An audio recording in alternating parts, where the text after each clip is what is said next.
경찰에게 추격을 당하며 도주를 시도하다가 사고로 인해 목숨을 잃은 용의자 남성. 하지만 추후에 드러난 조사에서 그는 범인이 아닐 수도 있다는 정황이 밝혀집니다. 경찰은 큰 곤경에 빠지게 되었는데요. 하지만 이후에 진행된 부검 결과에서 뜻밖의 사실이 또 하나 밝혀집니다. 누구도 예상하지 못한 부분이었는데요. 오늘 소개할 이야기는 부검은 말한다 7번째 이야기입니다. 영상을 시작하기에 앞서 이번 영상은 실제 사례를 모티브로 각색되었음을 알려드립니다.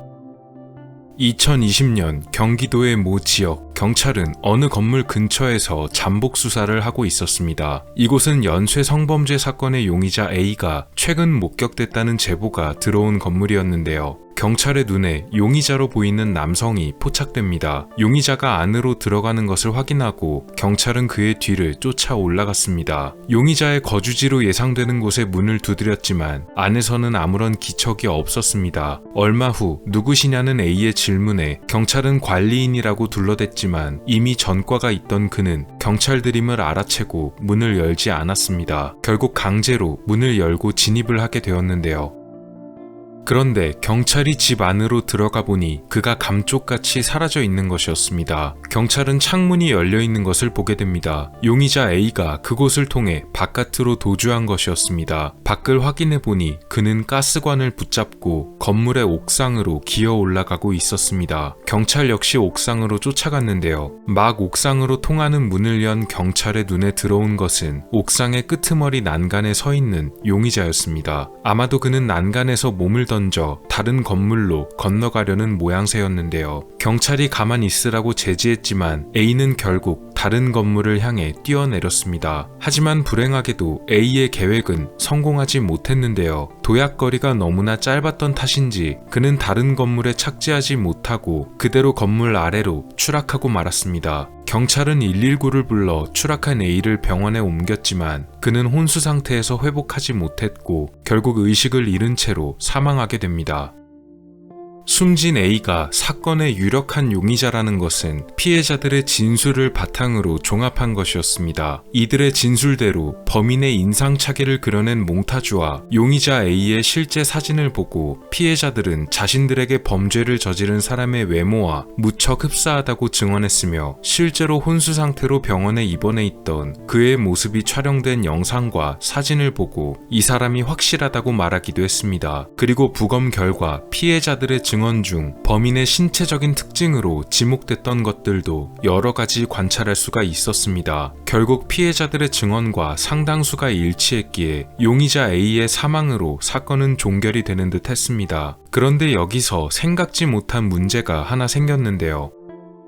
앞서 말씀드린 부검 중에 따로 진행했던 DNA 분석 결과에서 발생한 문제였습니다. 바로 숨진 용의자 A의 DNA와 사건 당시 피해자들의 체내에서 발견되었던 범인의 체액으로 분석한 DNA가 서로 일치하지 않는다는 것이 밝혀진 것입니다. 경찰은 이 사실에 무척 당황했습니다. 피해자들이 묘사하고 지목했던 모습도 A였고 신체적인 특징들도 모두 A와 동일했으며 심지어 대부분의 사건 등에서도 알리바이가 없었고 또 그가 전과자였다는 점도 있었지만 정작 가장 중요한 DNA 분석에서는 불일치라는 상이한 결과가 나왔기 때문이었습니다.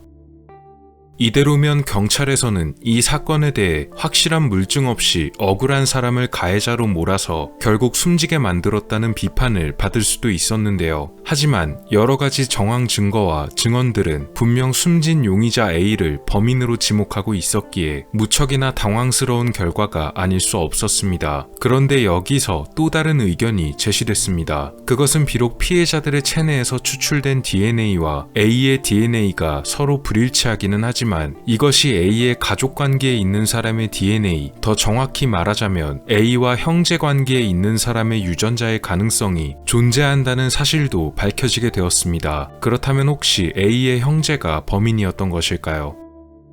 경찰은 실제로 A에게 형이 있는 것을 알아냈습니다. 그리고 형의 거주지를 찾아갔는데요. 형의 가택을 조사한 결과 집 안에서 수상한 끈이 발견되었습니다. 이것은 범인이 범행을 벌이던 당시에 피해자를 묶을 때 사용했던 끈과 동일한 소재의 제품이었다는 것도 알아냅니다. 경찰은 형을 용의자로 의심하게 되었는데요. 그런데 문제는 형이 A와 확연히 다른 외모였습니다. 피해자들의 증언대로 만들어진 몽타주, 그리고 숨진 A의 사진과 아무리 대조해봐도 형의 모습은 용의자와는 거리가 매우 멀었는데요. 혹시나 성형수술을 받은 것은 아닐까 했지만 그런 기록은 전혀 찾을 수가 없었습니다. 형의 직업은 해외에서 배를 타는 선원이었고 국내에 다시 들어온 지 얼마 안 됐기 때문에 대부분의 사건에서 알리바이가 확실히 존재했습니다. 그리고 집안에서 발견된 끈은 얼마 전 동생 A가 자신의 집에 들렀을 때 잊어버리고 놓고 간 것 같다고 증언했는데요. 이건 역시 입증되어 형은 용의선상에서 벗어납니다. 사건은 결국 다시 원점으로 돌아가게 됩니다. 그러면 도대체 그 DNA는 누구의 것이었던 걸까요? A에게는 앞서 조사받은 형을 제외하면 다른 형제 관계는 전혀 없던 것이 확실했습니다. 그런데 이때 A의 부검을 담당했던 부검의가 또 다른 가능성을 하나 제시했습니다. 그것은 바로 숨진 A의 유전자 분석을 다시 한번 진행해보자는 것이었습니다. 대신 이번에는 모발이나 혈액이 아니고 그의 정액을 분석하자는 것이었습니다. 과연 결과는 어땠을까요? 놀랍게도 A에게서 얻어낸 정액이 범행을 저지른 범인의 DNA와 일치한다는 것이 밝혀집니다. 그러니까 A의 모발과 혈액 DNA가 그의 정액에 포함된 DNA와는 서로 달랐던 것입니다. 즉 숨진 A가 사건의 진범이 맞았습니다. 한 사람의 몸에 서로 다른 DNA가 존재했던 것입니다. 도대체 이게 어떻게 된 일이었을까요? 경찰에서는 A의 어머니로부터 조금 더 자세한 이야기를 들을 수 있었습니다.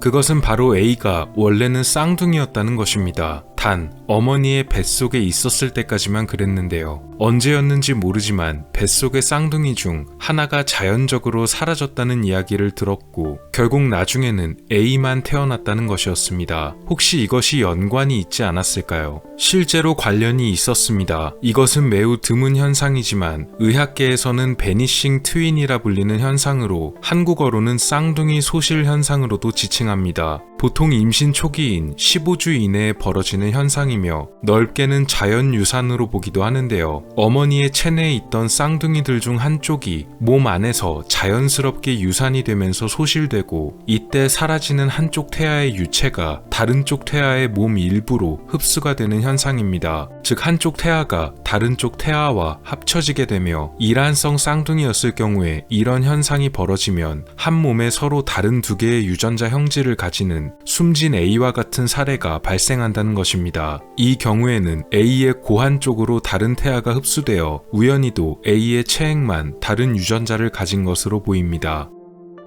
그래서 A가 범죄를 저지른 전과자였음에도 불구하고 DNA 데이터베이스에 등록된 그의 것과 피해자들의 체내에서 발견된 체액의 DNA가 달라서 오랜 시간 붙잡히지 않았던 것이었고 피해자들의 증언을 통해 그를 알아낼 수 있었지만 사후에 진행된 DNA 분석에서 완전히 다른 결과가 나올 수밖에 없던 것이었는데요. 한 몸에 두 개의 DNA 형질을 가졌다는 것은 너무도 드문 사례였기에 예측이 어려웠던 것입니다. 아마 진범이었던 A 역시도 이 부분에 대해서는 잘 몰랐던 듯합니다. 이런 현상을 이른바 키메라 현상이라 부르기도 합니다. 키메라는 그리스 신화에 나오는 괴물로서 모습을 보시면 짐작이 되시겠지만 사자의 얼굴에 양과 뱀, 염소까지 합쳐진 괴수입니다. 하나의 몸에 여러 동물이 합쳐진 형태인데요. 오늘 말씀드린 이야기에서 나온 묘사대로 한 사람의 몸에 서로 다른 DNA가 합쳐진 것이 마치 신화 속 괴수 키메라와 같다고 해서 붙여진 것입니다.